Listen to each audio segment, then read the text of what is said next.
but it was important to bring it up since we've not mentioned it on this program. Mr. Haniyeh, the Prime Minister of Hamas, the Prime Minister of the Palestinian Authority, announces we won't respect any deal. Now think about this.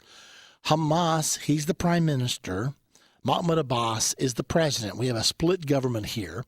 Hamas reigns down in Gaza, the population center of the Palestinian area, and yet Abbas is in power in supposedly more moderate West Bank area, and we're trying to make peace with the Palestinian Authority, with the Fatah organization, with Abbas, and Haniyeh says we're not going to respect anything. We're still going to lob rockets. Now, what do you do about that?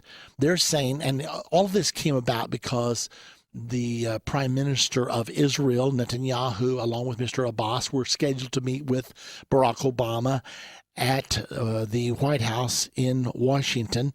And so consequently, Haniyeh is saying, well, you can go talk all you want to, but when you're done, you still got a problem because we're not cooperating and we're in power down here. We drove the Fatah organization out and we're very much in power. Well, that's what he said then. Now, there's a later development that supposedly there's some kind of a deal been reached between Hamas and Fatah, and they're supposed to have elections sometime soon in 2010 to determine who will really be in power. But in the meantime, how does this relate to the prophecies of the Bible? Because the Bible teaches there will be some kind of an agreement signed 7 years before Armageddon.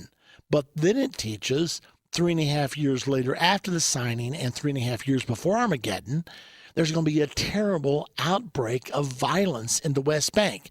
Now, most people believe that when the deal is signed, it will put most of the West Bank under Palestinian Authority, creating a Palestinian state there. It will basically return Israel to 1967 borders with some modifications, perhaps. But it will leave the Palestinians in control of territory within a matter of 2, 3, 4 miles of the city of Jerusalem.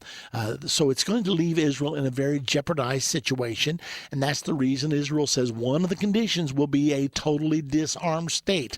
We will not allow you to make treaties with other states. We will not allow you to have certain kinds of arms because we simply must have an insurance for our security. Well, that's in fact what they're saying. But let's say that we make a deal, that Israel makes a deal with the Palestinians, with Mahmoud Abbas and the Fatah organization, and yet you've got Hamas, which is really the stronger faction of the two, saying we're not going to respect that.